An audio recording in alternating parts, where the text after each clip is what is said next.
You're about to listen to a live community radio show, the first of a series that the Threadwork Collective is doing in partnership with Lara Jones from KRCL. She hosts Radioactive, which is weeknights from 6 to 7 p.m. And our vision for this series is to bring community members together to talk about what governance is and make this concept of involvement with our local community government structures more accessible. So without further ado, here's a live community radio show with Lara Jones and our special guest, Dr. John Mott. You're listening to the Threadwork Collective on air. I'm your host, Liana Jean Manabog, artist, educator, and community builder. This show is where art meets activism, where local voices share the causes that matter to them, and where storytelling becomes a bridge toward understanding and belonging. We highlight the power of creative expression, grassroots action, and healthy dialogue to strengthen our communities. Because shared stories create shared futures. So, I'm Lara Jones from KRCL's Radioactive 90.9 weeknights 6 to 7. And we have our special guest, but Liana's going to do the honors. Liana, tell folks. Yeah, so my name is Liana, and I founded the Threadwork Collective, doing a live community radio show today to talk about governance. And that's the big focus of all of this, is to start us having these conversations around these topics that we need to be talking about and knowing how to talk about that effectively with everything that's happening. So thank you for coming and joining the conversation. And we have with us today Dr. John Mott. Hi, everyone. I am the Chief Talent Officer at a nonprofit called Aspireability, and our primary focus is doing workforce transformation with the Navajo Nation. And once upon a time, I got a doctorate in political science, so I think that's why. And once upon a time, you taught at? Oh, that school down south. And at University of Oklahoma. There you go. So we're just recording, and we'll edit later for broadcasts on KRCL, but also tell folks about where they can find you. Yeah, so I'm building out this to be something that can help educate the community, bring you into the conversation, but then also push it out so you have something to talk to other people about. All of this will be turned into a podcast format that you can find at either threadworkcollective.org, or if you go to Instagram, you can find at Liana Jean, which is my handle, or at the Threadwork Collective. There, we'd love to have you continue to be a part of the conversation. Show of hands, how many of you have been to a protest? All right, make some noise for radio. Woohoo! And so there's lots of protests, and I think it's an effective way to start, but then what comes next? I think it's easier to show up at a protest with a sign and have fun in the street than it is to go to a city council meeting. But we saw a bunch of folks go to the Salt Lake City Council meeting earlier this week to demand that Salt Lake City be unequivocal in its disdain for ICE, shall we say, put it that way. And if folks don't know, what are those 287G agreements that cross-deputize? Salt Lake City has never signed one. I used to work for Chris Burbank when he was the chief of police, and he's like, hell no. But if someone gets arrested and they go to the jail, your immigration status does get looked up. So it only goes so far. There's 17 LEO jurisdictions in the county, so they're all different. I digress because I do. Let's start with glossary of terms. Is that what you want to do? Yeah. So as Laura mentioned, one of the things that we noticed was a gap in what was happening with protests and everything was, you go to a protest, you show up, you already know there's things that you don't agree with that are happening. What do you do next? Where do you go? How do you affect any level of change? It can feel really convoluted and confusing. There are a lot of terms that are thrown around that I think have kind of gotten separated out from the meaning and from the intention of the systems at large, governance being one of them. So the purpose of this particular live show is to talk about what is governance, how does that tie into what we're talking about with being able to affect change with some of the things that we're seeing that we're not liking, that we don't feel like we have a voice in, and where do we funnel that energy that we're able to generate at a protest into like our communities.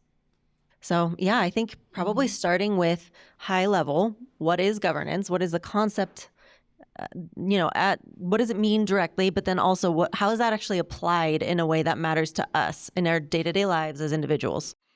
So, John, you're our subject matter expert. We're going to turn over to the doctor. Yeah, when I would teach Poli Sci 101, Intro to American Government, I would talk a lot about how politics is really just the process of deciding who gets what, when, where, and how. It's a group gets together and we're going to pool some resources and we're going to do some stuff. And governance is interesting, especially in this country, because we have so many different layers of government. And it's not like if they were all nice and clearly delineated, that'd be one thing. But there's a term that political scientists use, like we say that it's more like a marble cake, where things kind of swirl together. So like these law enforcement arrangements, like where does ICE and your local sheriff's department begin? Sometimes there's not a clear line of delineation. And but the one thing I would say, if so, a lot of you folks have been to a protest. That's awesome. So what do you do if you want to change something?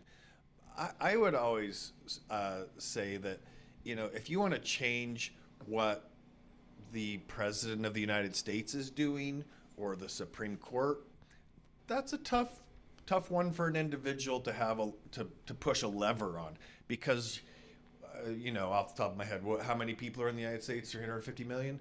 So it's 1 to 350 million to try to. But if you're trying to influence your city council member, that ratio is much, much smaller, and your lever has a lot more oomph to it. So thinking about governance, I would say, just off the top of my head, the closer you can get To power? to power, and somebody who actually cares about what you're going to say because they're more beholden to you more directly, like a member of the city council who decides whether or not to sign these agreements with ICE. Yeah. That's something that you can actually influence versus trying to get Pam Bondi's attention. That's less likely. I like that.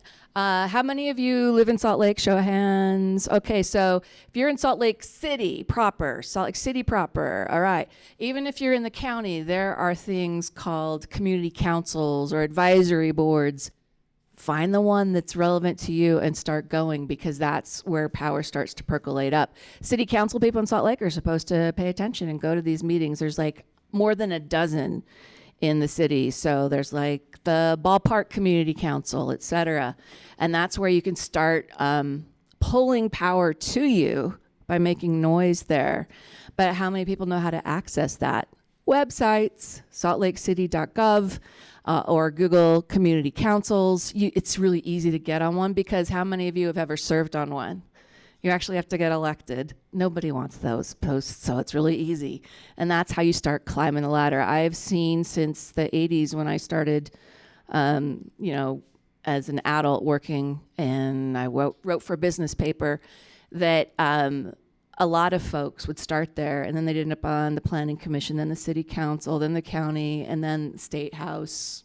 And that's really how people start to build power as a politician, and something that is available to you. But guess what? That's the messy, tedious sausage making that our system is reliant on. And if you're a vegetarian, you just don't participate, right?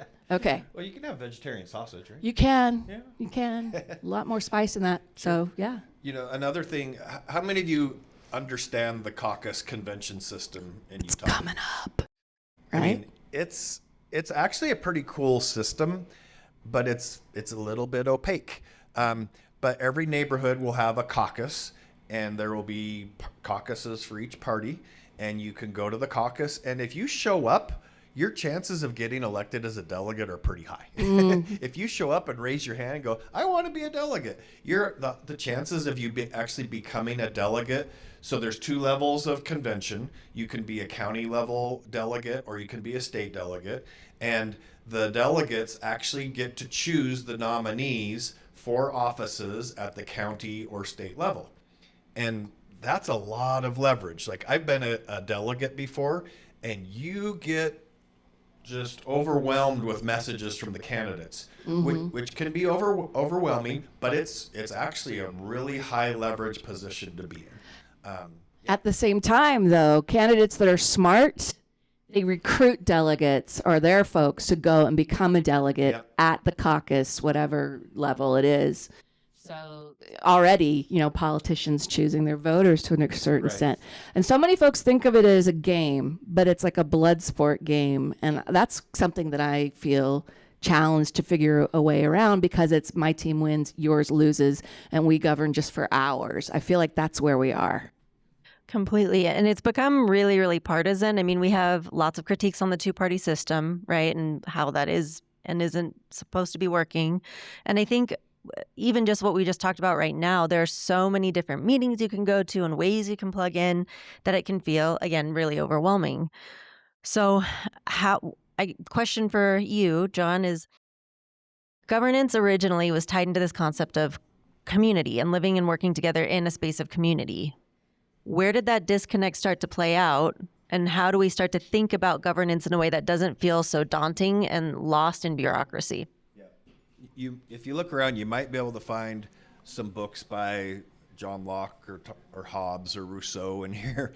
And, when people say originally, like what was governance,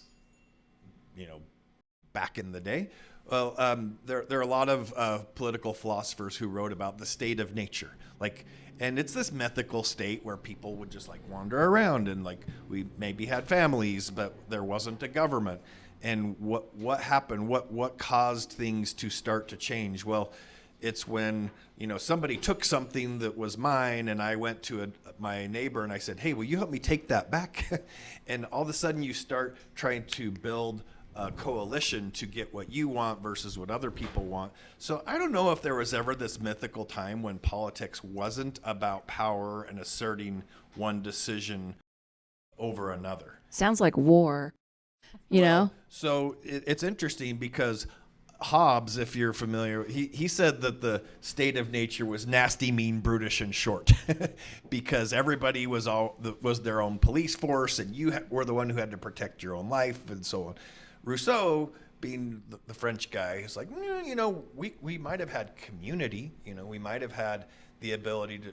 Maybe we weren't always fighting. Maybe we were getting together to say, hey, winter's coming. Maybe if we work together, we can, store up some food so we don't starve. Grasshopper and the ant, right? But yes, politics can be blood sport, but I think we also need to maybe be less cynical about it and go, sometimes it is about pursuing the collective good. Sometimes we can get together and do things that, like right now there's a debate on the Hill about getting rid of the housing first approach to homelessness. Well, for a long time, that's been one of the great examples, I think, of people coming together and saying, wow, there's some people who don't have a house. What if we use our community resources to get them a house, right? And to get them off the street, put them in a position where they have an address, where they can actually get benefits, where they can get a job, have a check mailed to them because they have a mailbox. There are some people who go, well, we don't like that idea. Well, we all have the ability to go up to that round building on the Hill and find our legislator and say, no, we actually think that's a good approach to this policy issue. Yeah, what we spend our money on shows our values, but it also is that whole follow the money. It leads to power. Yep. So I got lots of things to say about housing first and everything, but we also want to hear your thoughts and your questions. Just we'll get you a microphone. Anybody got any questions or thoughts right now? Okay, all right. Let's see. Let's get one out to you. Of course, I made this mess. No. Yeah. What's your name? What neighborhood are you from? Sure. I'm Sebastian Green. I live in Mill Creek, kind of right by Mill Creek Common. Hi, Sebastian. Hi. I'm excited to ask my question. So, housing first, right? It's not just an idea from the community. It's an evidence-based practice that is shown to improve outcomes for folks dealing with any myriad of conditions. Could you guys talk about what I see as a triangle of knowledge producers, whether that's academia or nonprofits who are studying things, the populace who are not going to be subject matter experts, and then your folks in government who have to kind of figure out how to work that triangle and just how information flows, how power flows across those three players. Great question. That was good. Who wants to go? John? I mean, I'll go first. One of the biggest challenges, I taught masters in public policy at the graduate level. That's where I met my current business partner, Moroni Benali. Some of you might know of Moroni. He's been very active in the missing, murdered Indigenous people community, and he was one of the people who helped get MLK Day recognized in Utah. So, but when you dig in on public policy, all of a sudden you're a wonk, right? And you're very high information. You're like, oh, let's dig in. What lies underneath this problem? And sometimes you're playing whack-a-mole. Like, okay, an example I use a lot is like, okay, teenage pregnancy is almost never a good thing, right? So what can we do to push down teenage pregnancy? Well, we do this. Oh, now it pops up over here, right? And so policy making is this constant process of, oh, let's try this. Oh, that didn't work. Let's adjust this. Let's try that. For the average person sitting out there, they're not going to dig in that deep on the problem. So you hit the nail on the head. It's like, how do the high information people, which just by nature of y'all being here, you are probably outliers on high information, high attention, high concern for politics. So how do you communicate with your neighbor, your friend, your family member at that Thanksgiving dinner? How do you share a tidbit of information that they'll actually care about? I mean, that's challenging, right? I think one of the things that I would suggest is, I threw this idea out the other day. Everybody knows somebody you disagree with. What if once a week you invited somebody like that to lunch and you pick a topic and you maybe set some ground rules and you're like, we're going to sit down and find some common ground. Now, how does that then connect to the policy leader? If you get somebody who's, let's just go with stereotypes, somebody who's a red hat and somebody who's a blue hat, like the blues don't wear the hats, but you get the idea. But if the two of you went together to your city councilor or to your state rep, this is interesting. That's probably something that doesn't happen to them very often. So I don't know if that we could talk a lot more about that triangle, but that's just off the top of my head, a couple thoughts. Yeah, I come at it from a slightly different angle in the context of, for me, it all comes back to this concept of community and the ability to communicate effectively. And I think where we have found ourselves ended up is we have lost the understanding of what community is outside of a token word. And we think that it is just something that kind of exists. And community is actually something that requires, it gives a lot of benefit, but it does require input and work, right?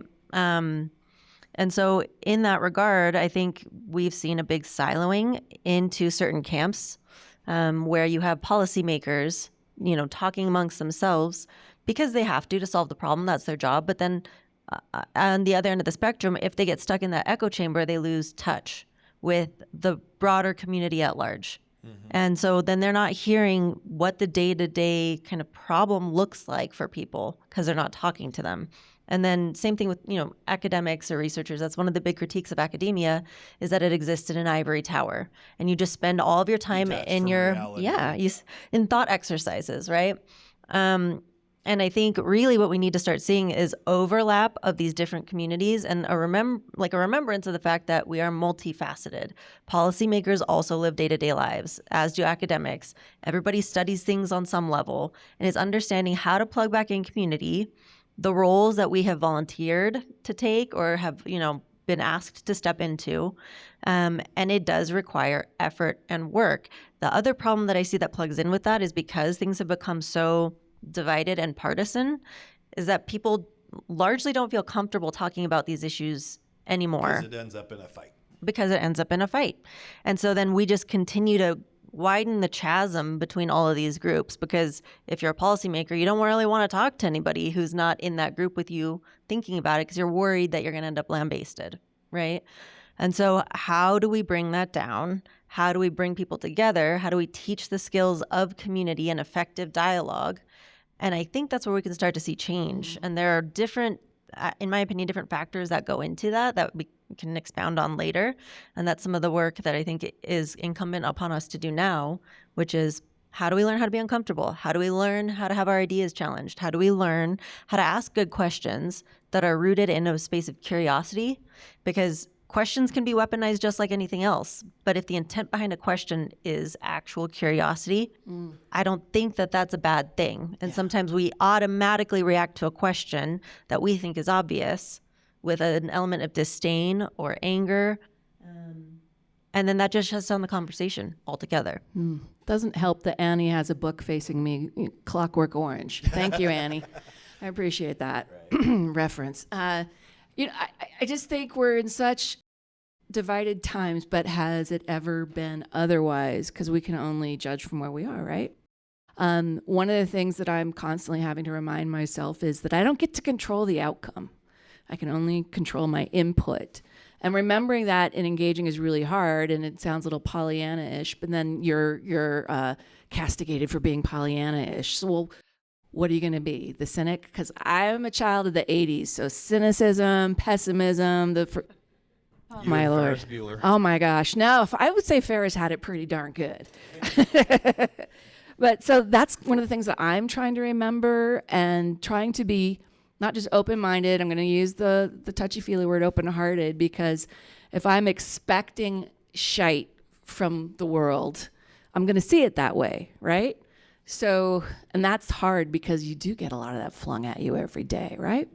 So I'm kind of curious from folks here what you're doing individually or in groups to address these issues or try and do things differently. And come on up here. Tell us your name and your neighborhood if you're comfortable with that. Hi, I'm Brian. I just moved into the Avenues. Brennan? Brian. Oh, Brian. Sorry, I mumble. No. Nice to meet you, Brian. So I'll answer with kind of my question that I've been Sure. stewing on. I'll lead with, I read Bowling Alone, and it was really sobering to realize that.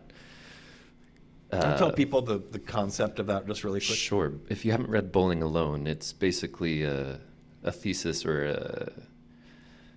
he posits that we have lost a lot of our community gathering entities like Bowling leagues. Like bowling leagues or Lion Club or Boys and Girls Clubs, and just classic clubs and people sitting around and knitting together, and it's just been destroyed. We don't do it anymore, and realizing that what's it called? Or when you do go bowling, it's by yourself or with your buddy. Yeah, the it's isolation. It's not a league. Yeah. Exactly. There's so much less community engagement, which he calls. I'm trying to remember. It's not community capital. It's Oh, yeah, social capital. Social capital, Yeah. thank you. So that was what was sobering, is like in the context of economic capital. Which comes back to the threads, right, of tying things together. Yeah, exactly. And that's kind of my thought is social capital is the thing that can help us combat the overpowering nature of economic capital. Like I'm thinking of Carolyn Gleich and how her campaign was so outgunned economically. And it makes a difference. And I think a lot of us are grappling with the reality that money drives a lot of policy making in the sense of who sits in the seats. Right. And like we had a bit of hope, like these little glimmers of hope of like, oh, Carolyn Gleich, that's someone who might actually represent me. And then we just watch candidates just, like a sea, just consume our voices. And I think personally, I'm really like overwhelmed with how to compete against economic capital, money, in the context of social capital, and how disjointed and isolated it's easy. we all Let's are. just overturn Citizens United. That'd be simple. Let's do that tomorrow. Right. And like you brought up this idea that like one individual can't really pull the lever of who sits in the executive branch.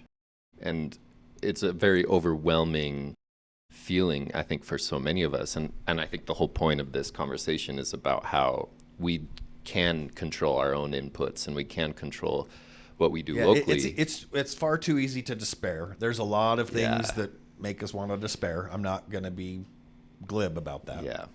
So the thing on my mind is, in a world of money, and industry driving a lot of our policy making, especially here locally, how do we like gather and make it easier to make a difference? That's what I'm wrestling with, is like, can we really compete against the the money capital machine driving policy. That's my subject of the second. All right. Short answer is no. I mean, unfortunately, especially in a state, well, you don't even need gerrymandering in Utah to recognize that a Republican's going to win the Senate race. Almost certainly. So I guess some of it comes down to picking your battles. Are we going to unseat Mike Lee next time? Probably not. Should we try? Yeah, somebody should run against him. Like anytime you don't run against somebody, then you've just kind of laid down. At the same time, Democrats in Utah have limited shots, limited opportunities, limited resources. Let's focus them where they're most likely to have an impact. One of the things I'd suggest too is, I was at one of the 50-50. No Kings. The rally? Yeah, Yeah. one of the rallies up at the Capitol. And there were a lot of people chanting F Mike Lee, which I get the sentiment. My glib comment was, let's not actually do that. His wife might not like that. But there are opportunities. Believe it or not, if you just call Mike Lee's office, it's going to go into a black hole. And part of that is because he knows he doesn't have to listen to certain voices, but part of it too is like there's just an overwhelming number of calls and letters coming in. It all just becomes noise. But if you get to know one of Mike Lee's staffers who works on a specific issue that you care about, there's actually opportunity for conversation and leverage. Yeah, because Kathy Bealey, she's the president of the League of Women Voters of Utah. Great organization to join, no matter your gender. They do a lot of great work just being observers on the scene. She said she starts her day by calling her congressman, calling the Washington office, calling senators, and doing exactly that every day. And so they know her, not because she's the president of the League of Women Voters, but because she calls every day and she's determined that that's the one small act a day she can do. So being tied to an outcome, I think, stops a lot of us.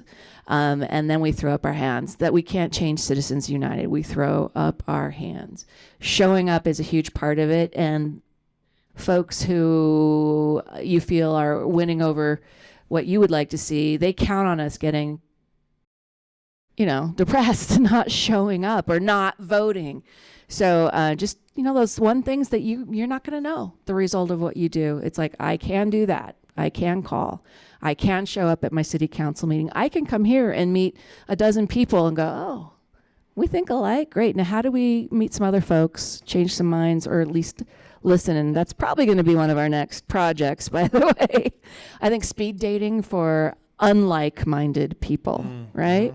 And it's not about the date. It's about the interaction. All right. I digress. Yeah. So a couple of points that I'm going to line out, and then I'll tie it all together in response to the question. I think point one is we're grappling with this concept of power and where power is concentrated. And to John's point, like if we go to the top, the president of the United States, like any one of us sitting here can't do anything ostensibly to like change the president's mind, right? But I hesitate to say that there isn't any hope. I think what we have gotten used to in our culture is fast and like quick changes and immediate response. And so I think it's really important to root back down into this understanding of we live in a culture where we expect automatic gratification because of things like social media and the fact that we can order something on Amazon and have it on our doorstep, within the next couple hours. But that to make big changes, it's not like you're driving a sports car. It's like you're trying to shift a cruise ship, right? It takes a really long time. Oh, yes. You change the rudder, and it takes a minute before the ship itself actually starts to turn, let alone turn in a way where you can see that it's turning. So I think this, a lot of movements, look at the word groundswell. because the water has to build initially before you get the movement of the water. And so that can sound, again, really idealistic and like head in the clouds kind of a thing. But ultimately, the power does come from the people. And I think that's where Bugs life. Yeah, it's right. That's where I think this whole concept of how do we bring back strong communities becomes really, really valuable. Strong communities centered around having people come together who don't see eye to eye on things, but who can talk about it and understand different perspectives and figure out how to solve the problem. Because ultimately, we all have to still live in this community with each other. And yes, the state is such that it has always been Republican. It looks like it will always be. No. It used to be Democrat. It used to be, well, in my memory, as long as I've been here. The last Utah Attorney General that wasn't indicted was a Democrat and a woman. So there you go. We'll have to go over the history of Utah politics at some point. But point being, we used to have a Democrat representing Provo, Bill Orton. Well, John Curtis was a Democrat, just so you know. Well, but that's the point. It's beyond parties. Like, it's not a partisan issue. We want people to come to the conversation, come to the table who, regardless of what they say their affiliation is, right? Regardless of whether they believe in a capitalist approach or a socialist approach or a communist approach, because only when we can have conversations with each other without it being super moralized can we actually start to lay out and figure out solutions. And I think we get stuck in this trap of, well, it's been this way for so long, it'll never change. And I think we also get stuck in this trap of we can't ever create a utopia. And no, we can't create a utopia. We're human beings. We're messy. That being said, we can make things better. And just because things are the way they are right now, it's not how it's always been. And it is not how it always has to be. And so then we ask, well, how does that happen? And that's where the really complex conversations come together. And we have to start lining it out and hearing from people and making decisions that won't always work. Like with policy, you try something, it doesn't work, you have to shift it. Sometimes you don't know until you try, but that's kind of the work of groundbreaking, right? Yeah. There was a question back here, sorry. Let's go to the question. Come on up. Let's do a question. Saw you raising your hand. I appreciate that. Hi, I'm Bailey. I live Bailey. in Liberty Park, and I don't have I live near the park. I don't have a question. I more have a plug. We're talking a lot about like building community at the local level. We're talking about bridging with people who don't think like us. And there's actually a lot of great Utah-based organizations that do that kind of work. Amen. There's Braver Angels, where their CEO is here in Utah, in Provo. There's Living Room Conversation. Yep. The Mormon Women for Ethical Government, they do this work as well. And also, a very shameless plug, I co-founded the Bonding and Bridging Young Professionals Network. We're a network of over 240 young professionals from very different demographic backgrounds and also industry backgrounds. Hey, Joshua. Young professional. Oh, sorry, we don't have social media. I don't do social media. But you can find us at belonginutah.org. Nice. But it's all about how do we create those skills of bridging with people who don't think like us, while also developing our careers and also developing community. I was realizing that there's not a lot of those like third spaces to find like-minded people that wanted to, further their skills and also just have a great time with some folks over free food. And also like that's a thing of breaking down barriers so that people can participate in these spaces. And so if you want a free meal and to have great conversation, you can come join us. You had me at free meal. Yeah. That's awesome. There's also a group that is somewhat based here called Moral Courage, if anyone's heard of that group. And they have like a toolkit on how to have these conversations. Were you ready for a comment? Or were you just giving some snaps? I was giving her some snaps. There we go. Anybody else got a question or comment? Because I'm all open for those Let me organizations. just, do one quick plug for my colleague Moroni, who I mentioned earlier. He found himself really depressed by the not necessarily the rise of racism in America, but how more vocal reasserting. people were becoming. Yeah. And so talk about going out of your way to listen to people who disagree with you. He sought out people who were openly white supremacists, and he had conversations with them for a year. I mean, that is doing the work. I don't have that in me to do that. I am proud to have a friend who is, but those are the kinds of things, I will make a friendly amendment to Liana's point about community takes effort. I think community is like a garden plot. Something's going to grow in it, whether we tend it or not. So we're going to have a community. It can be messy and weedy, or it can have nice, productive plants growing in it. And the extent to which we're willing to jump in and go, that weed shouldn't be in my community. I'm going to help pull that one out, and I'm going to plant something better. Like, I don't know if that's a good analogy, but I don't know. No, I think that's great. Yeah. We shape it. As human beings, we live with each other, but yeah, we have to do the work to create what we want. Yes, here we go. Hello, I'm Emmy, and I'm from Central Ninth. But just on that whole entire topic of how to facilitate great conversations with the people that we don't necessarily agree with and may even have those moralistic judgments about, I just finished a book by Marshall Rosenberg called Nonviolent Communication, and he uses examples of like seeking out people who are blatant racists, who have a lot of bigotry, who have a lot of those like what we would consider lower level ideas, and how to actually facilitate a conversation with them and ask the right questions. Because I, being from Boston, Massachusetts originally, I'm very hot-headed, very argumentative. And so I'm like, I think in order to have those conversations, I needed to pick up more skill sets. So I just wanted to put that recommendation out to the group. If you feel like you want to have those conversations, but you feel like you don't have the toolkit to actually have them, Nonviolent Communication was a fantastic read for that. That's fantastic. And I will say, just so you get the punchline, almost every conversation Moroni had with one of those folks, at the end of it, they're like, wow, you're a real human being. Like some version of that came out of that person's mouth. Oh, and they were forced to start confronting a different reality than they had lived in their basement. It is hard to hate up close. One of my colleagues at the police department, by the way, working in government or law enforcement or volunteering is a great education. You are going to see up close all sides of your community. Go for a ride along with law enforcement. They offer those to the community where you can go out on patrol with someone. They're not going to put you in danger, but you're going to probably be in a car with someone that thinks radically differently than you, right?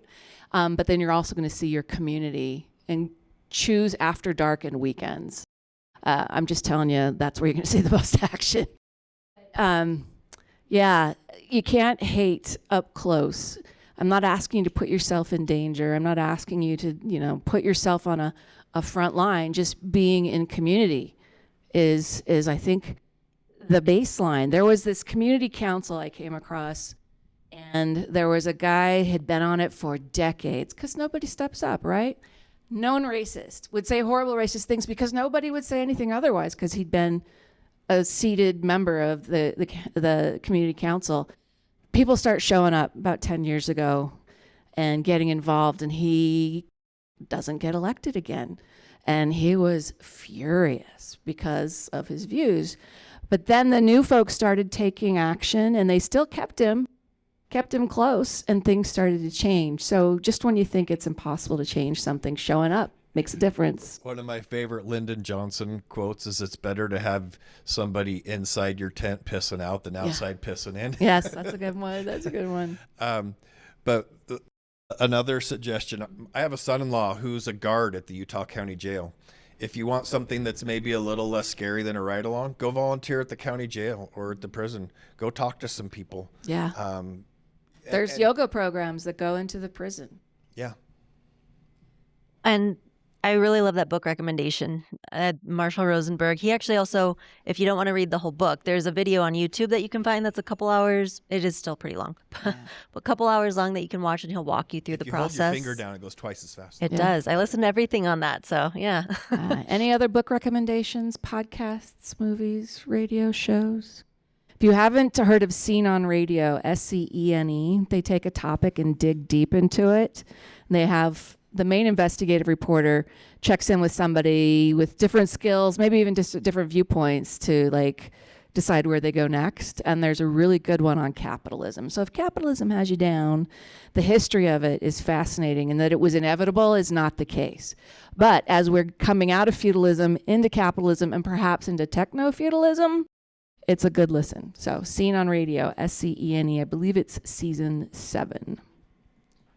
Yeah, and I think the examples of talking to like really extreme versions of whatever belief system is really big and daunting and scary. But to bring it back to like immediately applicable things you can do now, I can think of in my life 5 people very easily off the top of my head who see things very differently. And like as I've stepped into this space having these kinds of conversations, I've had to take a look at and challenge myself to say something in the right times, in the right context, in a way that's boundaried so that I'm still safe. But instead of maintaining the peace, because I do think maintaining peace becomes a means of maintaining status quo. And so it is going to be a little bit uncomfortable. What is my tolerance for the discomfort? Do I know when to end the conversation because it's no longer productive anymore? And still maintain that relationship in a way that's, not cutting them out of my life. And can I add to that if you go into that conversation and your goal is to change their mind, that's the wrong starting point. Sorry to be a little preachy, but if your definition of success is they see the world the same as you, that's not going to happen.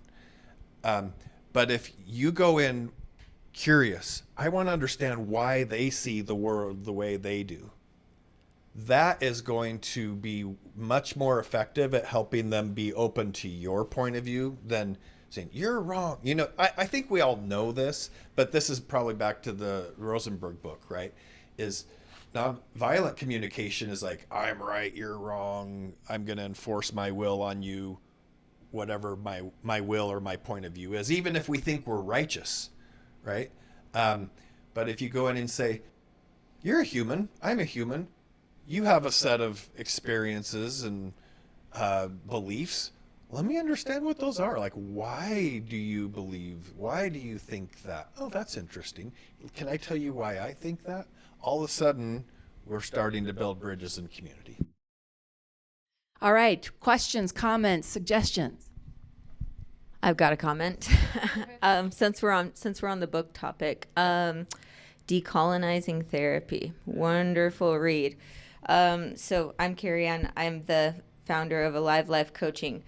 And right now, when you look out in the world and you see social media and the things that are going on, it can be very overwhelming.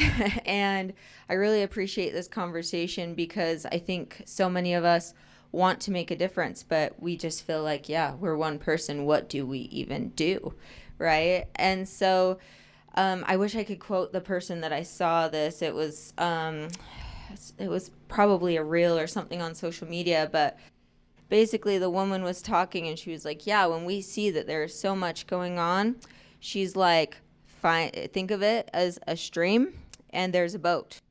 Find the boat that you want to get on, right? And find your people who are on your boat. So if there is an area that you find yourself passionate about that is bothering you, find who is already on the boat and then figure out what your part on the boat is, whether you're paddling, whether you're helping direct people, whether you're saying what's coming up.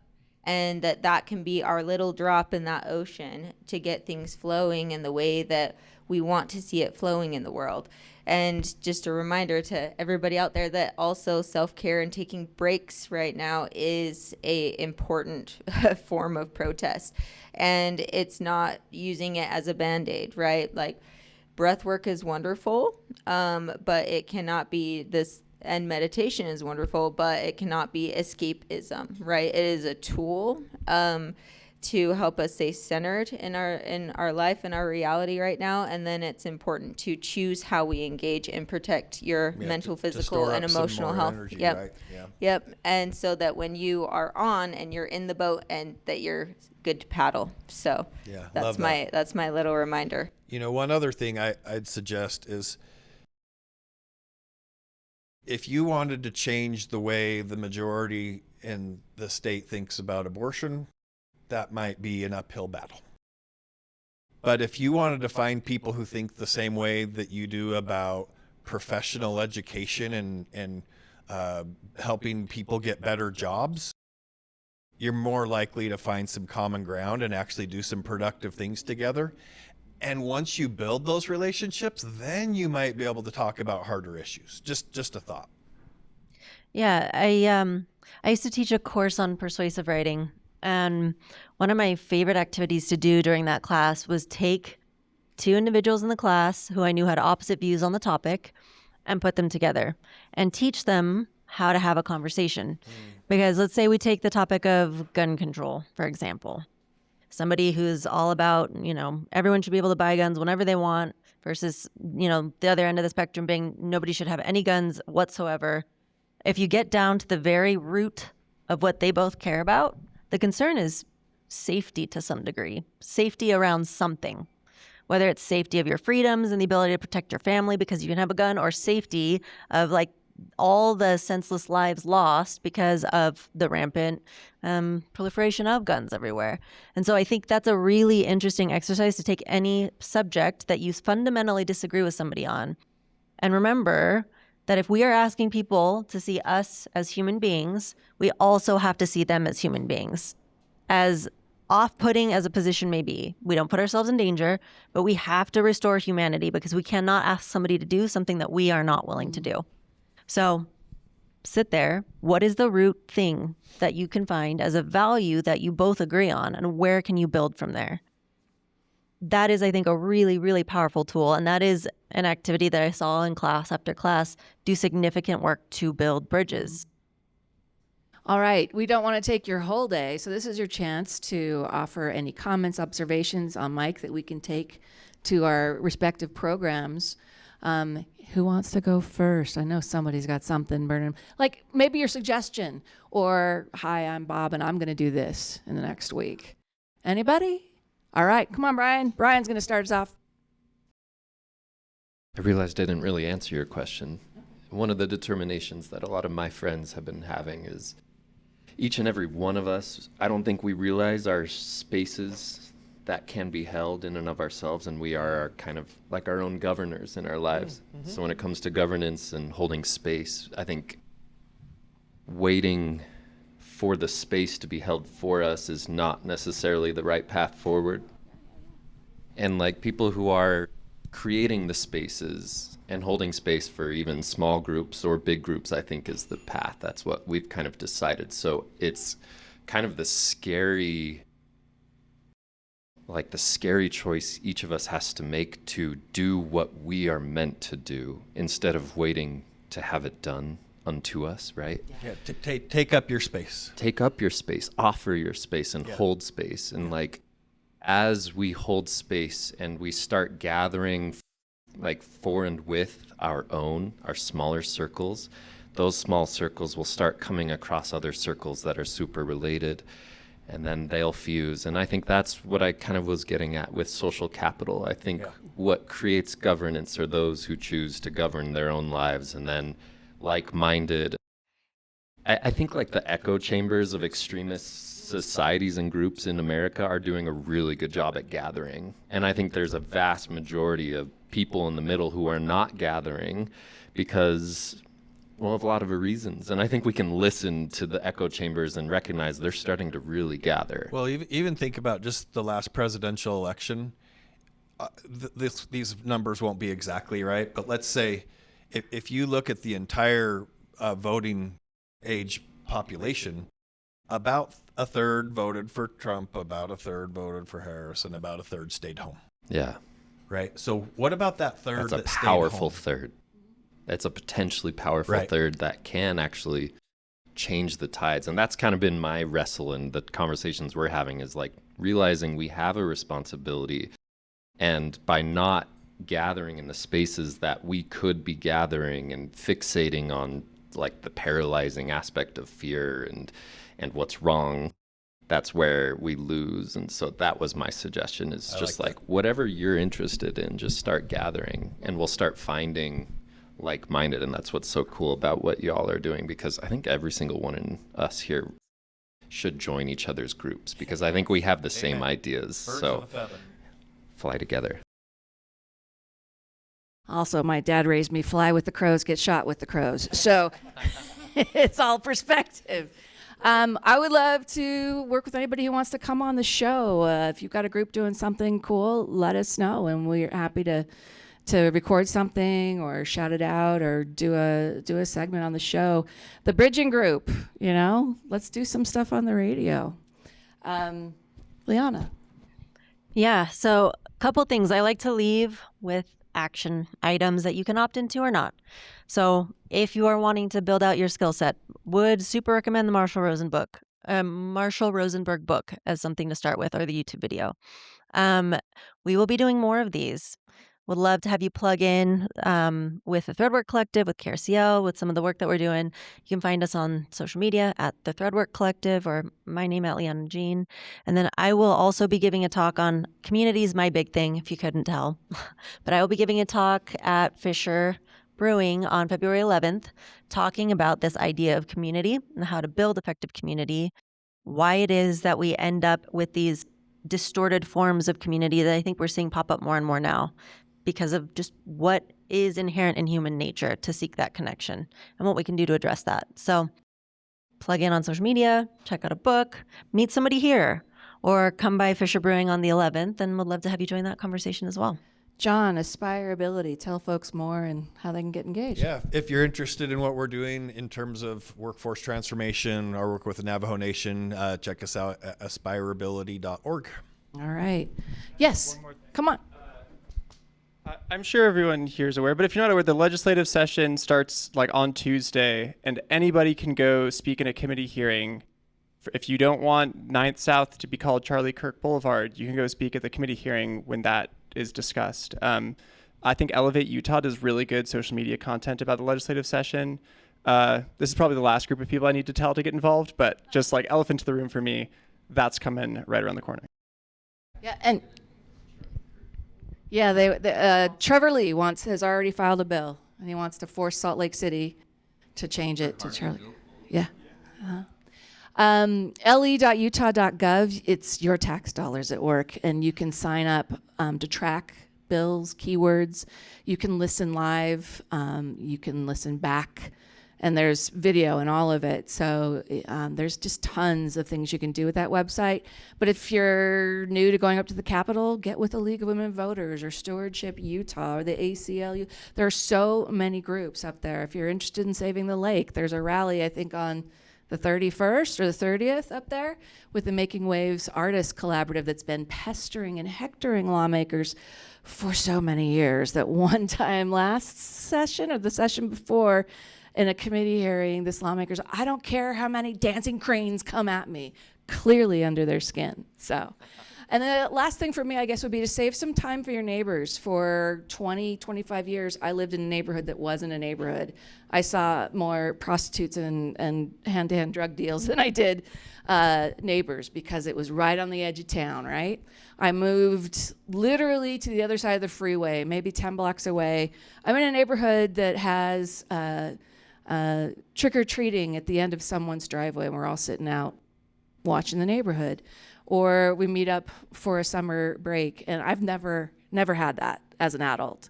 So saving just a bit of time for your private life, which I know is so hard these days, and saying hi to your neighbors. Nothing big. You can just be hanging out at the end, hey, Saturday we're all hanging out at the end of our driveways and just walking around, is a really small act of community and radical kindness, right? So thank you so much for coming up. But thank you so much. Thank you, John. Thank you, Liana. Thank you. Thanks for coming, guys. Appreciate you.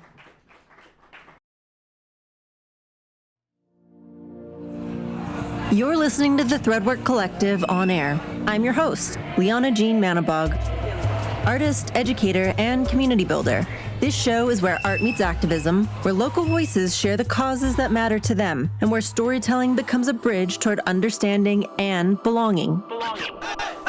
We highlight the power of creative expression, grassroots action, and healthy dialogue to strengthen our communities, because shared stories create shared futures.